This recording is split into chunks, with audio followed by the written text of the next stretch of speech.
Cerita kru selamat dari ledakan kapal BBM di Banyuasin, 10 tahun angkut BBM untuk wilayah Upang. Sarudin dan dua kerabatnya, Maridun dan Ruslan, sudah 10 tahun melakoni pekerjaan mengangkut BBM untuk wilayah Upang. Menurut Anton, keponakan Sarudin, ketiga pamannya tersebut memiliki izin resmi untuk mengangkut dan mengisi kembali kios-kios BBM terapung yang ada di Upang Marga. BBM dibeli di SPBU terapung di wilayah 1 Ilir atau wilayah Mariana. Dari situ dibawa kembali untuk mengisi kios-kios terapung di wilayah Desa Upang Marga. Namun, malam itu usai mengisi kios terapung di Desa Upang Marga, saat sudah lepas sandar ternyata mesin getek mati.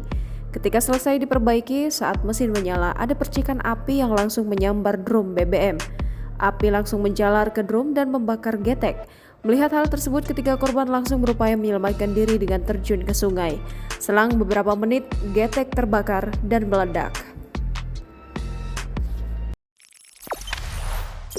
Jangan lupa subscribe, share, komen, dan like ya!